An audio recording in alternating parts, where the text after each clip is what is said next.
คึมเลยมันนี่เนาะยอมรับว่ามันคึมเนาะแต่เช้าๆพุ่นเนาะจากมันสิตกตอนไหนเนาะกระโซกกะลิเนาะเพิ่นจะเนาะแบบว่าสึกจังหวะแบบกระเจ้าแปลงไฟพอดีเนาะมื้อนี้เนาะ แม่น เพิ่นแปลงไฟพี่น้องแปลงไฟอยู่ทางนอกพุ่นแหละ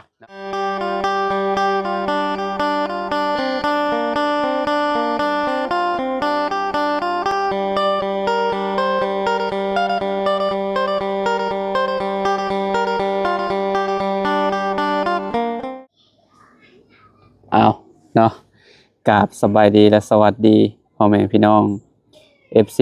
เบิร์ดสุขุสู่คนเนาะเปิดภาพมามื้อนี้พี่น้องก็อยู่ที่เขื่อนหนองหัวพี่น้องเอ้ยเนาะอ่าอ๋อเพิ่นติดตั้งวงกบแล้วพี่น้องเอ้ยเนาะทางขึ้นแล้วก็ฝั่งทางนี้พี่น้องเอ้ยเนาะเพราะว่าเมื่อวานเพิ่นพากันแอบอยู่ฝั่งนั้นพี่น้องเอ้ยเนาะมื้อนี้ก็เงียบเงาพี่น้องเอ้ยเนาะเพราะว่าเพิ่นแปลงไฟพี่น้องเอ้ยเนาะไฟบ่มาเลยเนาะทางสร้างรถฮอดบ่ได้เฮ็ดฮอดเฮือนให้น้องหัวเนาะสภาพอากาศพี่น้องเอ้ยเนาะน่าเป็นห่วงเนาะย่านฝนตกก็พอแห้งพี่น้องเอ้ยเนาะทางเฮือนน้องหัวย่านฝนสาดเข้าพี่น้องเนาะแต่ว่าเจ้าของก็หัวใจเต้นตุ่มๆต่อมๆอยู่บ่จักเนาะย่านฝนตก ฝนสาดเข้าเฮือนพี่น้องเอ้ยเนาะโอ้พี่น้องเอ้ยเนาะภาวนาเนาะบ่ให้ฝนตกพี่น้องเอ้ยเนาะถ้าฝนตกนี่ก็เฮือนน้องหัวนี่เรียบร้อยเนาะคิดว่าได้พี่น้องเอ้ยถ้ามันตกธรรมดาก็คืออยู่เนาะย่านแต่มันสาดเข้าหั่นแหละสบายดีสบายดีเด้อเนาะครึ้มเบิดมื้อมื้อนี้เนาะเสียวอยู่บ่ย่านอยู่บ่วะ ย่านอยู่ ยัน ย่านฝนตก ฝนตกเนาะ แม่น เพราะว่าเพิ่นว่าพายุเข้านี่มื้ออื่นแต่ว่ามื้อนี้ก็คืออยู่เนาะอ่า ขอภาวนาอย่าตกเด้อ เนาะภาวนาเอ่ออย่าตกบ่คันแนนมันตกก็แบบบ่ต้องลมหั่นน่ะเนาะ แม่น คันแนนมาลมนี่เขาว่า หมด หมดเลยเนาะ เปียกเบิดเลยเฮือนเจ้านี่เนาะ นอนบ่ได้นะ ข้อยเบิ่งในกราฟิกอะมีกาฝนอยู่แต่ว่าบ่ฮู้ว่ามันเปอร์เซ็นต์มันสิตกว่ามีเท่าใดหันนะคะแนนว่า80นี่ก็บ่เหลือมื้อนี้นะตกแท้คะแนนว่าประมาณ40-50มันก็สิตกอยู่ปล่อยๆนะเนาะพี่น้องเอ้ยครึ้มมื้อนี้มันนี่เนาะยอมรับว่ามันครึ้มเนาะแต่เช้าๆพุ่นเนาะ จากมันสิตกตอนไหนเนาะ กระโซกกะลิเนาะเพิ่นจะเนาะแบบว่าสึกจังหวะแบบกระเจ้าแปลงไฟพอดีเนาะมื้อนี้เนาะ แม่น เพิ่นแปลงไฟพี่น้องแปลงไฟอยู่ทางนอกพุ่นแหละเนาะแต่ว่าเขตเซโปนมานี่คือแบบดับไปเลยเนาะบางเช้านี่ว่าสิบ่ออกมาพุ่นแหละว่าสิรออาบน้ำให้ไฟมาก่อนว่ะ เอาอยู่เซลหันไฟบ่ได้ดับบ่ ดับหมองเซโปนน่ะ อยู่บนบันดงนั่น แต่ก็บ่ฮู้คือกันว่าเส้นเดียวกันบ่หั่นน่ะพี่น้องเอ้ยเนาะเขาว่าโอ้ไฟดับบ่เกินชั่วโมง2ชั่วโมงดอกว่า โอ้ถ้าได้ดับนี่หมดมือแล้ว เบิดมื้อเลย อาแปลงสายไฟ อาบน้ำบาดนี้น้ำบัดเย็นๆใช่บัดลมมันแบบมันครึ้มแล้วก็ลมหั่นน่ะพี่น้องเนาะอ้าวเย็นคักแต่สิบ่ออกมาพุ่นแหละพี่น้องเนาะมันก็เฮ็ดแนวใดเนาะก็เลยว่าอาบโดดพี่น้องน้องฮวบตอนเช้าเป็นจังไดอาบอยู่บ่น้ำ อ้าว ไปอาบอยู่พุ่นบ่ โดดอาบน้ำเสร็จ อ๋อบ่เย็นบ่ว่าบ่น้อง มันก็เย็นแรงแต่แหละอากาศ กระโดดอาบถ่วนนั่นแหละขอเนาะ อากาศเริ่ม น้ำเริ่มลดแล้วบ่ ยัง ยังคือเก่าบ่ แม่น เออมันคือยังบ่บกอยู่เนาะหลายมื้อแล้วเนาะ ยันฝนตกอยู่เวียดตลอดอันนี้ จะลอยข้ามบ่ไหวแล้วเนาะ อืม มันเลิกเนาะ แม่ เออมันขึ้นสูงจังได๋หาน้อง สู้เว้ย เออแตกต่างกับที่เฮาไปมื้อนั้นบ่ แม่น แบบว่ามันอันน้ำมองสมมุติว่าเฮาย่างลงนี่มันขึ้นมาหลายเติบบ่ แม่นลายเติบ มเลยบ่กล้าสิข้ามไปเนาะไปหานั่นหานี่ก็บ่กล้าข้ามไป ขนาดน้ำห้วยยังบ่กล้าข้ามไป อืมเพราะว่ามันน้ำมันไหลเนาะ แม่น มันไหลแห้งอะไรพี่น้องครับบ่ฮู้ว่ามันมีบ่อนเลิกบ่อนตื้นหั่นนะสมมุติว่าลงไปก็ถ้าไผว่ายน้ำบ่เป็นก็พอดีแหละไหลไปน้ำน้ำเลยเนาะ แต่ว่าน้ำซ้ำเฮาไปตักน้ำมื้อนั้นนั่น ก็บ่ย้านแถวนั้นเนาะ ลอย เพราะว่าเฮาเคยเนาะ แม่นอันนี้มันปลามันขึ้นแฮงน้ำกว้าง อืมมันก็บ่ไหวแบบนั้นเนาะมันหลายเกินไปเนาะ ก็ย่านคือกัน บ่ไหว เรื่องน้ำนี่เด้อค่อยย้านแบบว่าพวกแข่พวกหยังหั่นน่ะมันลอยมาน่ะมานำน้ำหั่นน่ะเวลาลอยน้ำลอยหยังข้ามแบบแม่น้ำใหญ่ๆนี่หั่นน่ะยันแบบมันพรวดพลาดมันโลดโอ้ยกับขี่เรือน้อยเนี่ยเป็นตาย้านเนาะคือตอนนั้นขี่เรืออยู่ในแม่น้ำคลองน่ะแบบว่ามันสิมีแก่งเด้แต่ว่ายามนั้นน่ะยามน้ำบกแล้ว มันสิมีแบบแกงเนาะแบบว่าเขาเจ้าสิวนน่ะเด้เขาเจ้าสิอ้อมบ่อนใดที่ว่ามันมีน้ำลึกๆเขาเจ้าก็สิมาได้สมมุติว่าแกงคือแบบมันเป็นแบบอีหยังคล้ายๆคือแบบมันเป็นภูเป็นหยังอะเด้มันเป็นที่สูงอะเด้เนาะมันอยู่ในน้ำเขาเจ้าก็สิวนแต่ว่าแม่น้ำคลองนี่โอ้ค่อนข้างสิใหญ่เด้ยามเดือน4เดือน5น้ำมันบกมันลดลง จากที่ว่าไปสื่อแบบนี้นะสมมุติว่าไปสื่อแบบนี้ก็เจ้าก็ต้องวนต้องอ้อมหั่นน่ะอ้อมเพราะว่าน้ำอยู่ใกล้ๆหม้องที่ว่ามันเป็นแกงน่ะมันตื้นเด้เจ้าก็มาตรงบ่ได้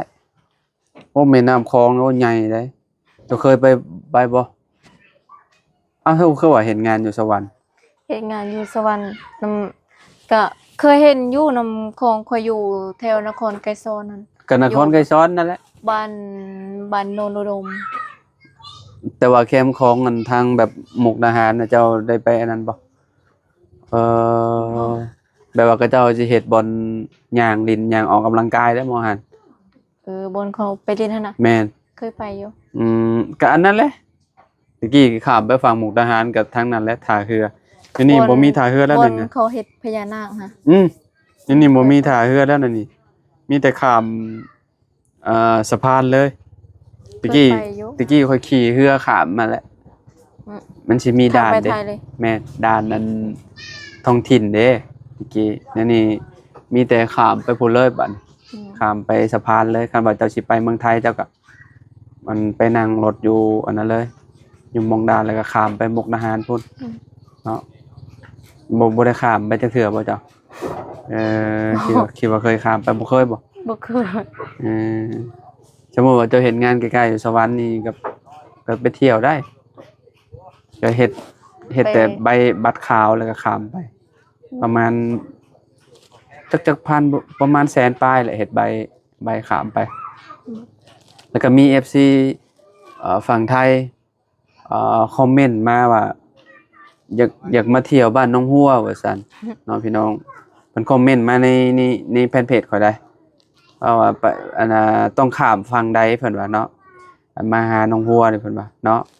และจักกิโลจากด่านมาพี่ประมาณเกือบ300พุ่นแหละพี่น้องเอ้ยเนาะ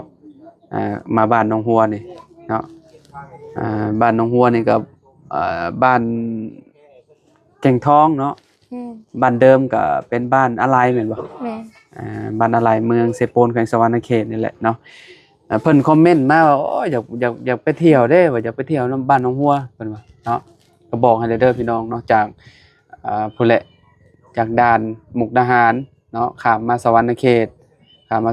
แล้วก็ยิงตรงมาเลยบัดนี้เส้นทางเลข9พี่น้องเนาะเลข9อันไปเวียดนามพี่น้องเนาะก่อนสิฮอดเวียดนามบ้านน้องฮัวก็ได้เนาะจากบ้านเจ้าไปเวียดนี่ก็ประมาณจักกิโลได้เนาะเพราะว่าประมาณ40เนาะ บ่ฮู้คือกันแหละ 40หรือ50นี่แหละพี่น้องประมาณนี่แหละเนาะหัวเนาะจะเคยไปบ่สเวียดนาม เคยไปอยู่ ข้ามไปเวียดเลยบ่ แม่ ไปเฮ็ดหยังไปขายเครื่อง บ่ไปเฮือนพี่น้อง เอ้าพี่น้องเจ้าแบบเพิ่นมีครอบครัวอยู่พุ่นบ่ แม่นน้องสาวของพ่อเฒ่าเป็นน้องสาวของพ่อของแม่ อ่า อยู่เวียดนาม เพิ่นมีครอบครัวอยู่เวียดนาม แม่ โยแม่นบ่เอเพิ่นเอาคนเวียดนั่นเลยนั่นแหละ แม่น อืม บ่คนเราเทิงคือ เราเทิงคือกันแต่ว่าไปอยู่พุ่น แม่น เออ ก็หลายอยู่พี่น้องอยู่เวียดนาม พี่น้องเจ้าหาได้ แม่น โย พี่น้องทั้งพ่อแน่พี่น้องทั้งแม่ อืมแม่นบ่น้อง แม่น เพิ่น เพิ่นอยู่ เพิ่นไป ไกล เฮ็ดได้ กับเวียด เพิ่นคือได้ไปอยู่เวียด เขาบ่ฮู้กัน อ่า ตะกี้หันเขาอยู่เวียดนามเด้ อ่า เขาไปอยู่เวียด ไปค้าขายอยู่พุ่นบ่ อืมแม่นบ้านเขาเจ้าเลย บ้านก็เจ้าอยู่หาน แม่น เอาแรกๆอันน่ะข่อยคิดว่าอันเพิ่นเอาคนเวียดคือกันแต่เราบ่แม่นเนาะก็คือว่าเพิ่นเป็นคนลาวนี่แต่ว่าไปอยู่พุ่น แม่น ก็คือแบบอยู่ประเทศเวียดเลยบ่หรือว่าอยู่ชายแดนติดกับชายแดนบ่ บ่อยู่ประเทศเวียดเลยใกล้กับเวียดเลยนะ อ๋อ ติดกับเพื่อนเวียดเลย อืมติดกับเพื่อนเวียดเลย อืม นี่เนาะไอ้เนาะเพิ่นก็เว้าเวียดติซะ ลูกเต้าเพิ่น เว้าภาษาเราวเทิงเพิ่นเอาเราวเทิงคือกันเด้แต่ว่าเพิ่นฮู้ภาษาเวียดเพิ่นเว้าได้ อ๋อเพิ่นเว้าเวียดได้ แม่น อ่า แต่ภาษาลาวเขาเว้าบ่ได้ ภาษา เขบ่ฮู้ ภาษาลาวเขาจะว่าเว้าบ่ได้บ่ เขาเว้าบ่เป็น คือแบบเฮาเว้า บง เฮาเว้ากัน บงค นี่ ก็ แหละ เป็น อืมคันว่าไปอยู่เวียดแท้ๆก็ภาษาลาวก็บ่อยากเว้าปานใดเลยเนาะเอา เงินอันที่เนาะน้องสาวของพ่อเฒ่าหั่นนะขนาดเงินลาวเรายังบ่ฮู้เลย เงินลาวก็บ่จัก เขาบ่จัก หรือว่าเขาเจ้าบ่เคยข้ามมาแบบมาฟังเฮาบ่เจ้าจะบ่จักเงินลาว เรามานี่เราเคยแลกอยู่แต่เรามาท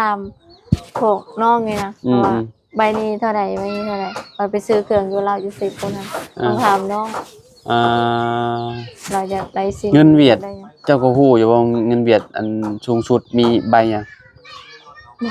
ใบแสน ไปแสนไป500,000ก็มี เนาะใบแสนใบ5แสนแล้วก็หลุดลงมาก็สิมีใบอีหยัง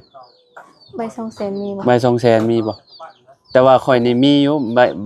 ใบ20,000แล้วก็ใบ10,000แล้วก็ใบ1แสน1แสนดงเนาะเงินเวียดเพิ่นห้องดงเนาะ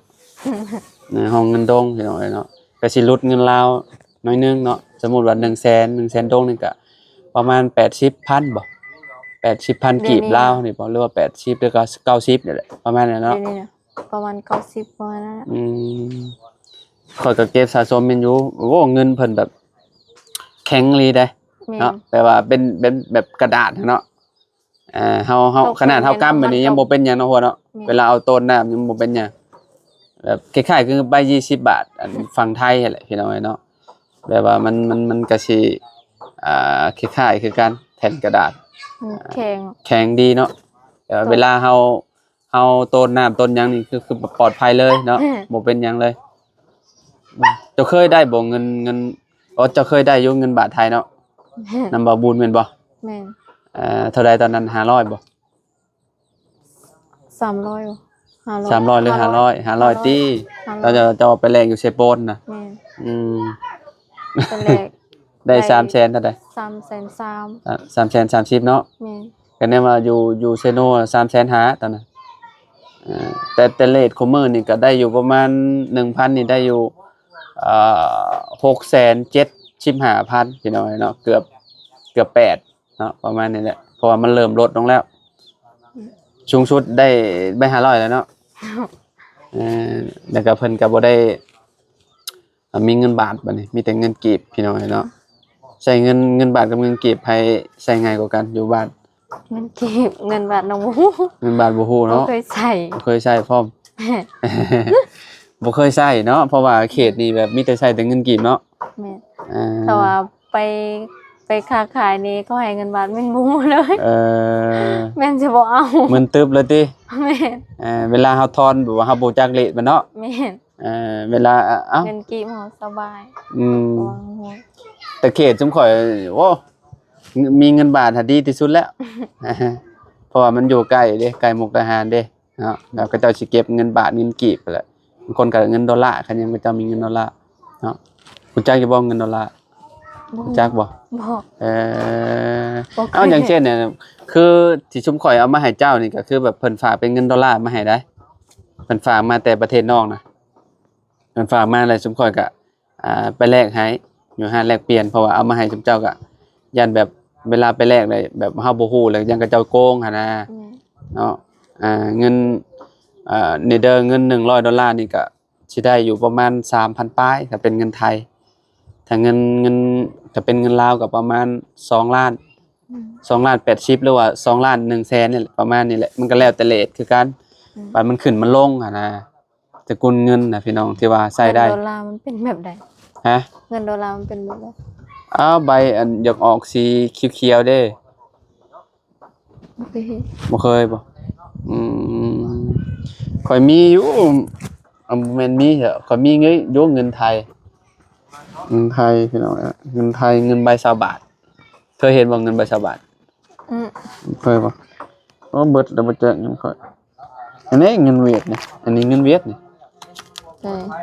ใบ20,000นี่ใบ20,000 20,000ได้20,000กีบบ่ไป20เวียดบ่ค่ะเป็นเงินกีบเฮาเท่าไหร่อันนี้10ไปพันอันนี้ใบอันยังใบ10ใบ10บ่ใบ10ได้เท่าไหร่30บ่ได้เงินกีบเท่าไหร่เงินกีบเท่าว่าแลกไงประมาณ20ไปพัน25ประมาณนั้นได้ที่มันจะได้มันสิซ้ำกันแล้วได้เงินเวียดกับเงินลาวนี่นะอ๋อเก็บสะสมเงินเป็นน้องเนาะแต่ฉันมีเลยอันนี้ก็ใบ10บ่ใบ20คือกันน่ะ50ฮะ50นี่30,000บ่นี่40 10,000 50ได้ที่โมใบน่ะข่อยบ่มีนะข่อยเอาให้กับเจ้าแล้วเบิดเลยหมดแล้วได้แต่50,000นี่50,000ดงบ่ไม่50,000ดงแม่นบ่ทั้งหมดเท่าใดฮะ50ฮะ50ได้50,000เงินเวียดบ่มีใบซาวเขาว่าเขาสิเอาให้เจ้าเบิ่งแบบว่าเอาเปรียบเทียบกันเด้กับเงินนั้นมีแต่เงินลาวเท่านั้นล่ะใบนั้นบ่มีละ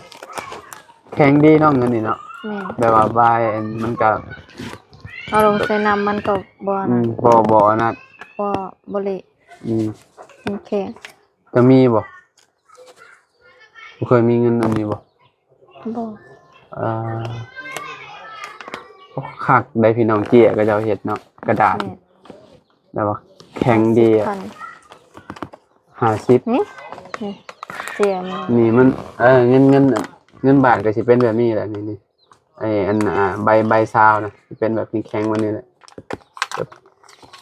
โคตรดีเลยพี่น้องเนาะแบบว่าเวลาเอาไปต้นน้ำต้นนึงแบบแทบสิบ่นั่นเลย